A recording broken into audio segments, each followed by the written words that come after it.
Germans this week were shocked by an alleged coup plan. A prince, a politician, and a paratrooper have been arrested for a suspected plot to overthrow the state. But will these arrests slow down the growing far-right movements in Germany, or is this just the tip of the iceberg? I'm Jafar Hasnan, and today's newsmaker is Germany's far-right.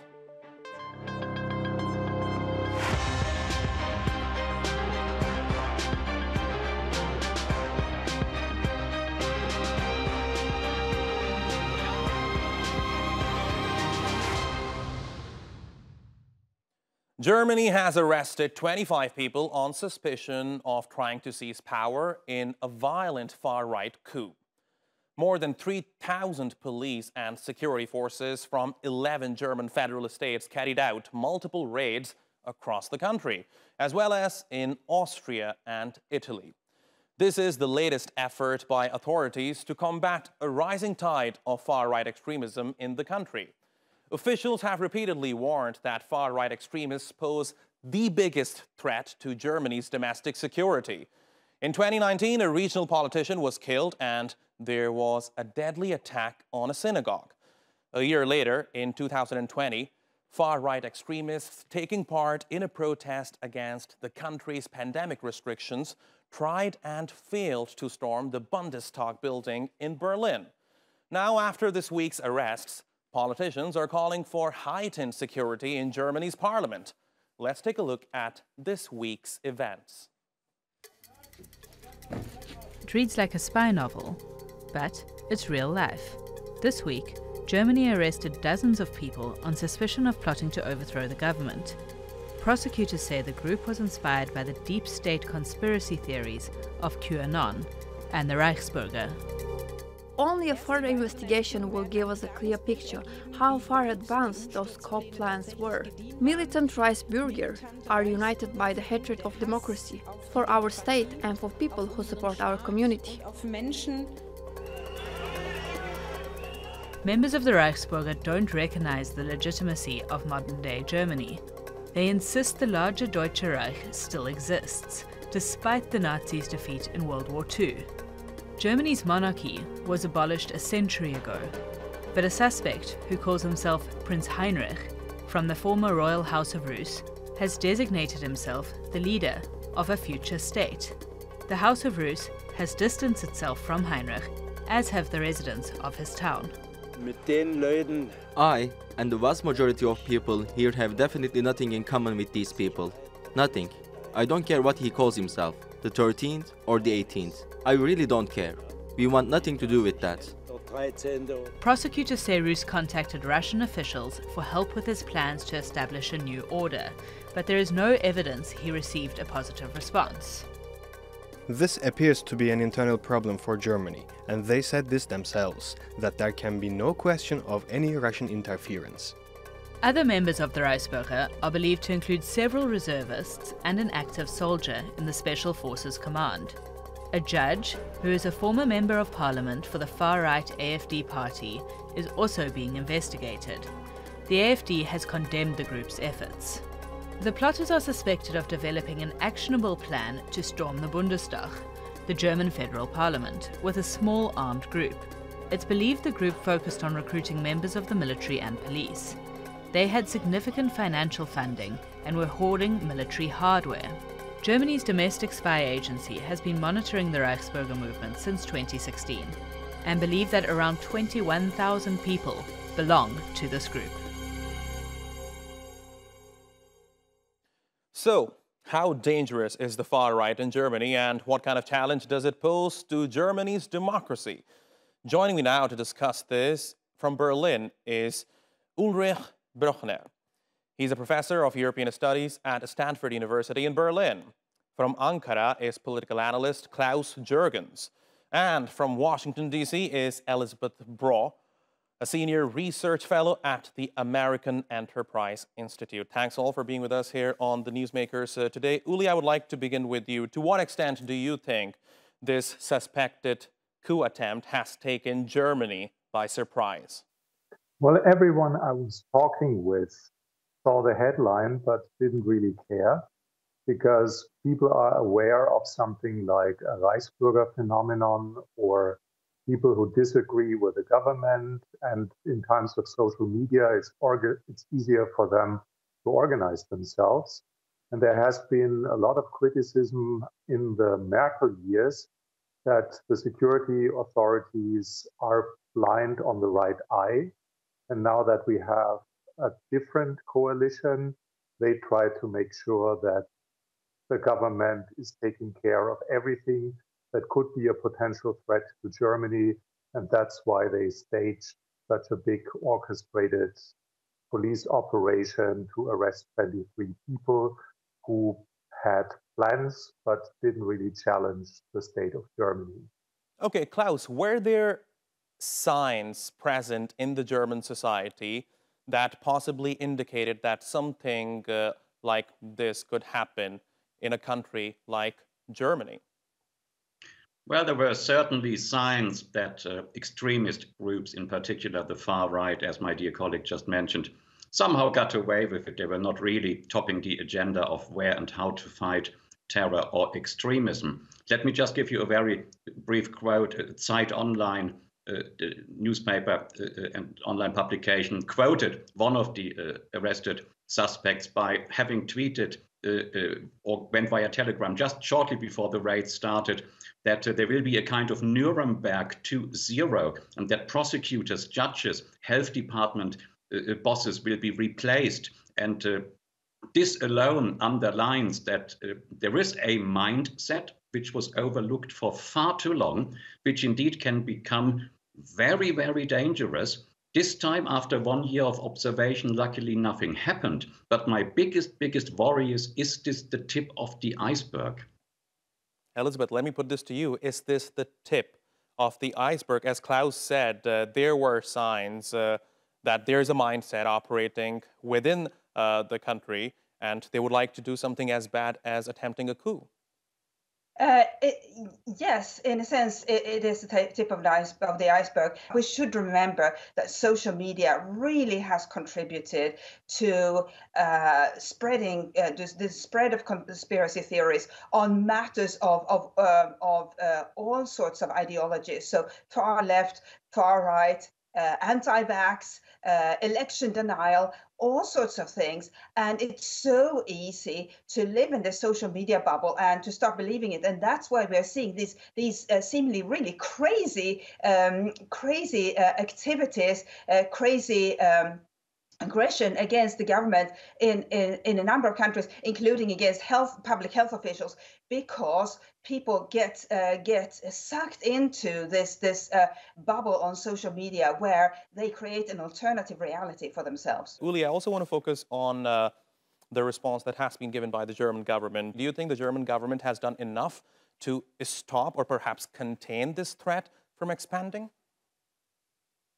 Well, first of all, let's make this very clear. There was no chance that a coup could happen in Germany. And this is why a lot of people did not even read the article when they saw the headline that a Reichsbürger conspiracy is going on. Germany is a very solid democracy and a democracy that can defend itself. Given the fact that this is a pluralist society, freedom is the freedom of the other, and everyone who lives the dream that he or she could become the queen or the king of Germany and says it out loud or goes on demonstration to say this has my full support to express the weirdest ideas, as long as this happens within the constitution and as long as they don't use force or violence. And this is the nature of a pluralist society. What it shows is that a lot of heroes come out of their holes and do something outrageous or plan to do something outrageous because Germany has become more diverse, cosmopolitan, and has moved far more to the left. So you cannot generalize and call this the tip of the iceberg as if Germany becomes a new Nazi country. It's exactly the opposite, and that's why they are very unhappy with the fact that we now even have a government that is not conservative center, but more liberal. So you are basically saying that you're not concerned about this suspected coup at all? Not at all. There's a fact that a lot of people get their act together and connect, and you can count 20,000 weirdos, which in a country of 83 million people is serious, but not much of a deal, because millions and millions of people would stand up the moment something like this would get serious. And this is why people don't even pay attention, or if you look at the media today, it's not even in the news anymore. Now, Uli, let me add one more question here. You know, over the past 1 decade especially, we have seen things happen in the world we live in today which we could not even have imagined in our wildest dreams. Don't you think there should be some concern among the Germans at this point, especially after what has happened? No. I don't really see this as a serious threat for a country like Germany. All right. Klaus, let me put this to you. Well, it is a catch-22 situation. Now, yesterday, a few days ago in Istanbul, I was asked the same question. Can 54 people literally storm a parliament, cut off the power supply, take hostages, and so on and so forth, and install someone with bizarre viewpoints as the new leader of the country without immediately being challenged by forces, by the military, by police, by basically everyone? The trouble is, some people might have died along the way, and this is what the prosecutor's office said, and the Office of the Protection of the Constitution. Unfortunately, perhaps, there was even the potential for violence in that group. They followed them very closely for 1 year. They wouldn't make such a statement without knowing that it is actually correct. I don't think the coup would have actually materialized for very long if it would have ever gotten to that point that someone is trying to storm the parliament or any other offices in Berlin. What worries me much, much more is, first of all, we should not shrug it off at all. Can you imagine if this is a kind of trigger effect to far-right populist movements who now say, hey, some crazy people might have tried it. Of course, it will never work with violence, but why don't we try it via the ballot box? Put the people, the Reichsbürger, the Querdenker, the lateral thinkers, or supporters of the QAnon movement, the anti-vaxxers, everyone has a right to be anti-vax, but the violent part of it, I witnessed that in Germany and in Austria. Put some of them together and then take this 21,000 potential sympathizers of the Reichsbürger alone, and the government said over 1,000 with potential violent threats. Take other terrorist element which now finally are hopefully prosecuted and persecuted in Germany. There is a latent, potent threat. People want to destroy our democracy. Uli said this will not happen. Democracy can defend itself, but it must defend itself. We really should not shrug it off at all. Okay. Elisabeth, now, certainly, I mean, there are not hundreds of thousands of people within Germany who would like to, see the government go away. But with what has happened in the country over the last week, certainly there are few people, let me put it that way, who would have liked to see the German government step down, right? So are you not concerned, or tell me if you are concerned that this suspected coup attempt has opened up cracks within the German democratic institution that could be exploited by some other folks who have similar plans? I think it's part of a general trend rather than sort of a standalone event that will open the floodgates for similar attempts. And I think we're talking about two different things here. That one of my fellow guests said it's not the tip of an iceberg, and the other guest said it is the tip of the iceberg. I think this event in itself would not have been followed would not have inspired similar. It is not the tip of a sort of a general underground that is willing to overthrow the German government or is intent on overthrowing the German government as part of this movement. But it is an indication of the sort of conspiracy belief that is lingering in so many Western societies today, where people are willing to doubt the information from the authorities and to act on that doubt. We have seen, for example, repeated attacks, sabotage on 5G antennas all over Europe because people believe, especially during the coronavirus pandemic's worst months, people believe that these antennas spread COVID. A totally ridiculous notion, but that's what they had come to believe as part of this sort of really poisonous mix of information that you do get access to online. And so they acted on that. They believed that the authorities were somehow deliberately spreading COVID.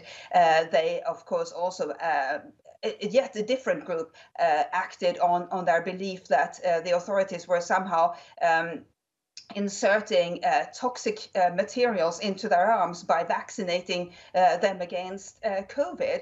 Again, a ridiculous notion. And this whole idea, for example, that Bill Gates somehow is trying to conquer the world through the COVID vaccine. A totally bizarre notion, but people through these networks online are convinced that that's what's happening, and then they act on it. And I think that's the big change that we have seen in the past 20 years. In the past, people of a conspiratorial mindset might have believed it, but they wouldn't have found one another. Now they find one another and they fuel one another's conspiratorial beliefs and then act on it. And that is really dangerous, because we have to have in our liberal democracies a belief in the authorities that govern our societies, because otherwise we face anarchy. Okay. Uli, how do you establish that belief? Well, when I was a student, I learned that there is a certain percentage of Germans who flirt with authoritarian regimes.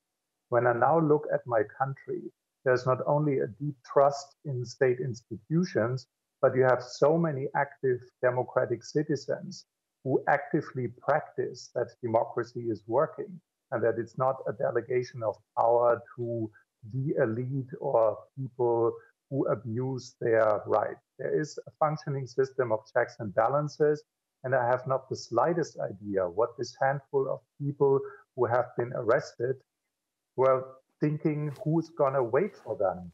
If something terrible would have happened, as Klaus said, people could be injured or people could be died because the military arm of that conspiracy learned how to kill or how to stage something like a military operation. That was the serious part of it, but not that the democracy couldn't defend itself, or that a vast majority would always stand up and fight for the functioning of this Federal Republic of Germany. Uli, AfD is also a key stakeholder when it comes to this suspected coup attempt.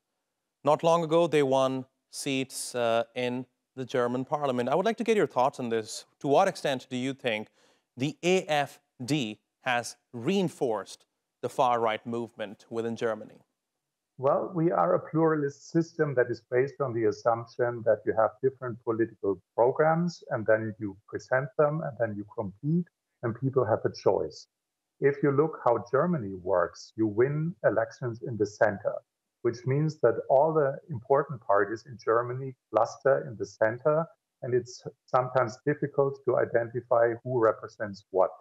And that crystallized in the word of Angela Merkel, who was in power in such a system for 16 years, that things are without alternative, which is a very lame position because it doesn't take people's concerns or deviation from the norm seriously.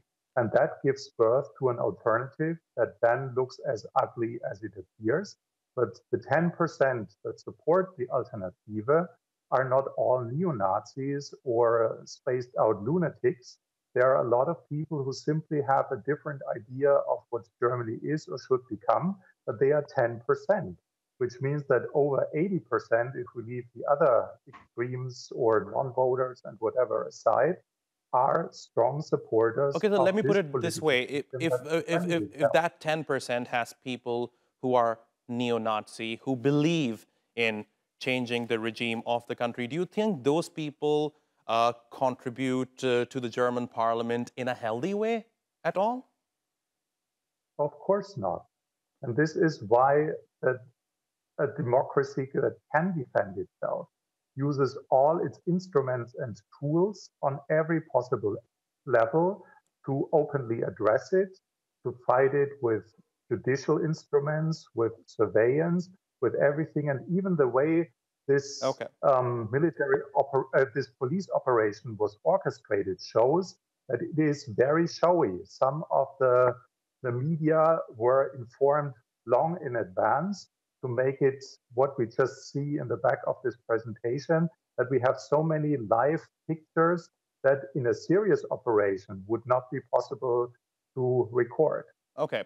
Klaus, let me get your thoughts on this. You know, about a few months ago, there were WhatsApp messages leaks, and it turns out that 76 of AfD's 92 members of the German parliament were part of those of that WhatsApp group, in which these people were basically talking about changing the regime of the country.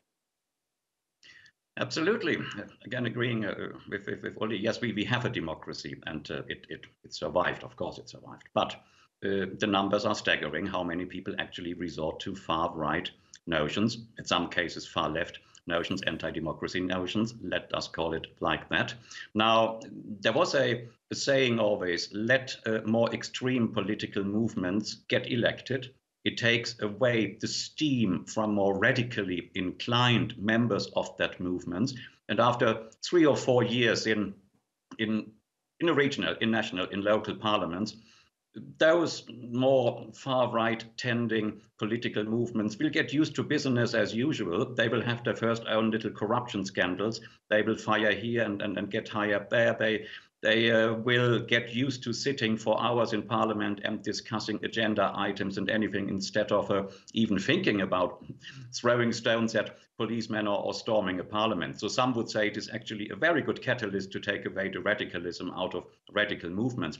Unfortunately, in the case of the AfD, the Alternative for Germany, it does not really seem to work. There are really some hardcore members who really believe that the entire system is basically fake, is wrong, is anti-democratic, not understanding the fact that without democracy they would never even sitting in the parliament. My biggest criticism is many of the center-oriented parties sometimes flirt with going into a coalition with the AfD in order to run a town or run a land, a federal state. And I think this is actually wrong. The Germans have this fantastic word, salonfähig, make someone ready and able to sit in the salon, joining, sharing power. Now, this is a big threat, because then you have to accept some of the far-right notions into your general non-far-right political agenda.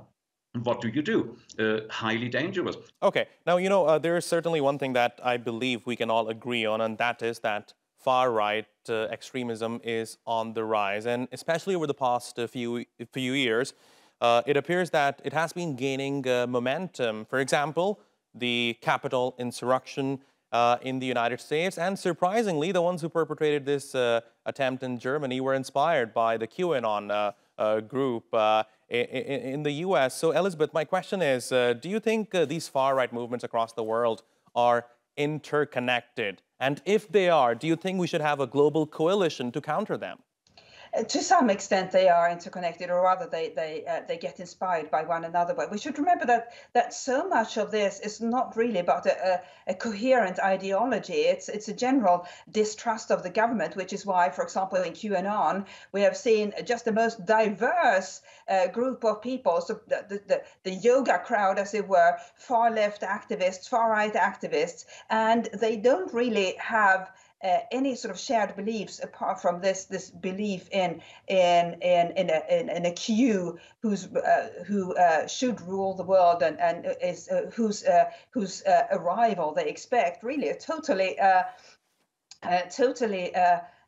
bizarre belief, but they do believe in it, and for a while became a very potent force, again without sharing any other points on what society should be like. And I think that's what we'll see with whatever happens to be the next trend that takes off on social media or elsewhere, that people then coalesce around, people of a conspiratorial mindset. And I think that's what makes this so difficult to track, the fact that it's not really about a coherent ideology, but about any sort of flashpoint that can pop up and get these people's attention. It doesn't mean that they then become an incredibly potent force, because it may flame out on its own, but it's certainly worth paying attention to, because if nothing else, these movements rather discredit, work hard to discredit our liberal democracies and our institutions. This is such an important discussion, but unfortunately, we are out of time. Uli, Klaus, Elisabeth, thanks very much for joining us today here on The Newsmakers, and thank you for watching. You can follow us on Twitter and be sure to subscribe to our YouTube channel. I'm Jafar Hasnan. See you next time.